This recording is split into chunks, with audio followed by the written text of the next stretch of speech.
पाकिस्तान एक ऐसा देश है जिसके ऊपर कंगाली का टैग लगा हुआ है, लेकिन अब लगता है कि पाकिस्तान की किस्मत का सितारा चमकने वाला है। चमकने वाला नहीं है बल्कि चमक चुका है, और ऐसा चमका है कि पाकिस्तान के लोगों के चेहरे पर, पाकिस्तानी सरकार के चेहरे पर चमक ला दी है। दरअसल पाकिस्तान के हाथों एक बहुत बड़ा खजाना लगा है, और अगर इस खजाने को पाकिस्तान ठीक से अपने हाथ में ले लेता है तो ऐसा भी माना जा रहा है कि अरब देशों की बराबरी भी पाकिस्तान करने लगेगा। दरअसल पाकिस्तान के अंदर समुद्र की सीमा पर पाकिस्तान के वैज्ञानिकों को एक तेल का बहुत बड़ा भंडार और नेचुरल गैस का बहुत बड़ा भंडार मिल चुका है। उस एरिया में 3 साल तक भौगोलिक सर्वेक्षण किया गया।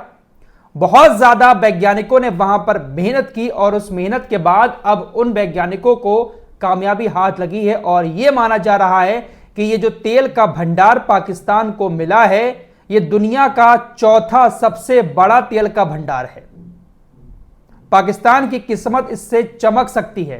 तेल का भंडार हाथ लगने के बाद शहबाज शरीफ की सरकार का चेहरा चमक उठा है। हालांकि $5 अरब का इसमें खर्च भी करना है कुएं वगैरह बनाने के लिए, लेकिन पाकिस्तान के पास अभी इतना पैसा नहीं है। पहले पाकिस्तान को $5 अरब का इन्वेस्टमेंट करके तेल के कुएं वगैरह, रिफाइनरी वगैरह वहां पर बनानी होंगी, उसके बाद ही पाकिस्तान वहां से प्रॉफिट कमा सकता है। और पाकिस्तान ने अगर सब कुछ ठीक कर लिया तो पाकिस्तान बहुत ज्यादा प्रॉफिट तेल के जरिए कमा सकता है, क्योंकि टॉप 5 की लिस्ट में अब पाकिस्तान आ जाएगा। जिस तरह की खबरें सामने आ रही हैं, पहले नंबर पर आता है वेनेजुएला, जहां से सबसे ज्यादा तेल निकलता है। वेनेजुएला के बारे में भी आपको पहले कई बार बता चुका हूं। अमेरिका की बहुत ज्यादा नजर रहती है वेनेजुएला पर, और हमेशा अमेरिका उस पर कब्जा करने की तैयारी करता रहता है, लेकिन जो मादुरो है इस वक्त के राष्ट्रपति, वो अमेरिका के हाथ नहीं आते हैं। सबसे ज्यादा तेल वेनेजुएला के अंदर निकलता है, उसके बाद सऊदी अरब, तीसरे नंबर पर ईरान, चौथे नंबर पर कनाडा और 5वें नंबर पर इराक।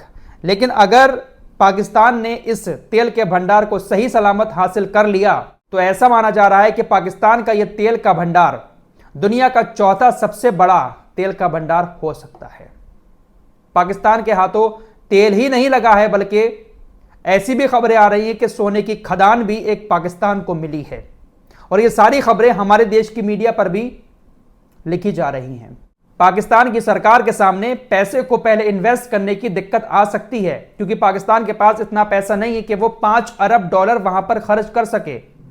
पाकिस्तान इधर उधर जुगाड़ बना रहा है लोन वगैरह लेने का। अगर पाकिस्तान ठीक से वहां पर काम कर जाता है, पैसा पाकिस्तान को पहले मिल जाता है इन्वेस्ट करने के लिए, तो हो सकता है कि पाकिस्तान की किस्मत चमक जाए और पाकिस्तान में फिर अरब देशों की बराबरी करने लगे। लेकिन भाई साहब, ये बहुत दूर की बातें हैं।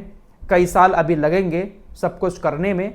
पाकिस्तान के अंदर कब क्या हो जाए, किसकी सरकार बने, किसकी सरकार गिर जाए, कहां पर कौन से हमले हो जाएं, कुछ पता नहीं रहता।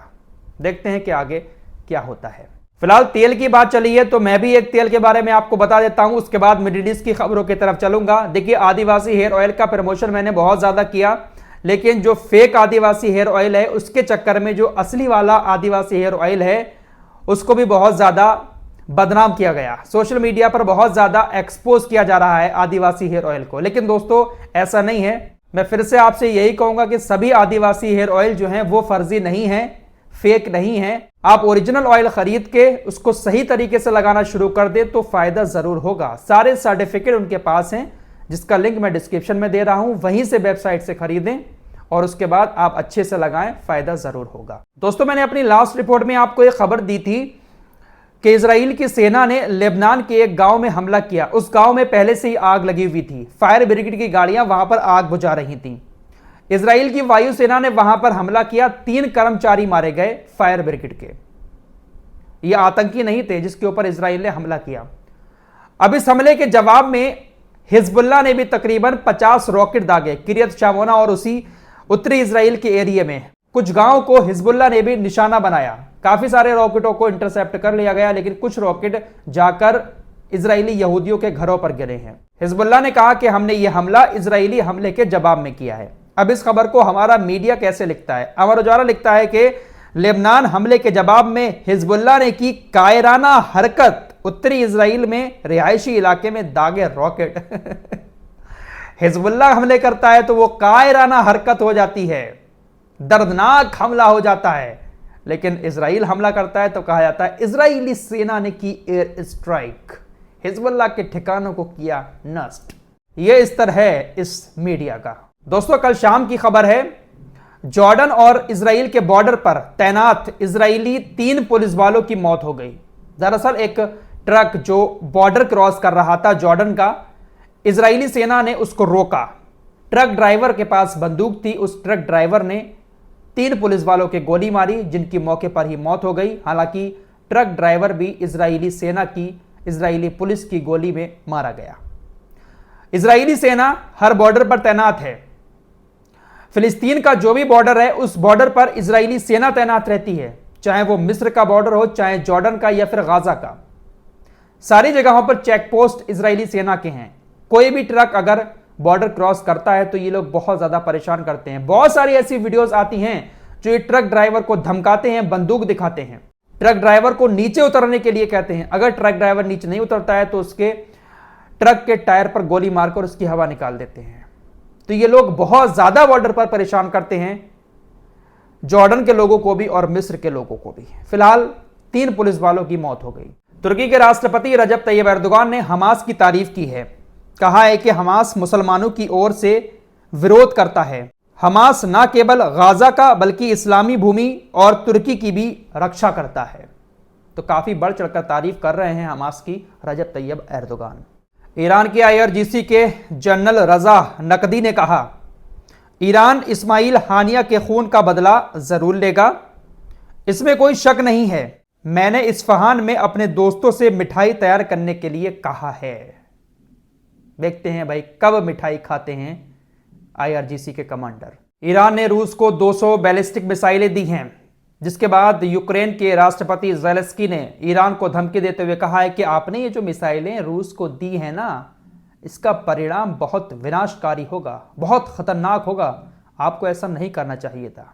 रूस के विदेश मंत्री ने कहा, अगर अमेरिका इजराइल को हथियार देना बंद कर दे तो गाजा में खून खराबा खत्म हो जाएगा। दोस्तों, हमास के एक बड़े नेता हैं, कमांडर भी हैं, मोहम्मद अल-दैफ।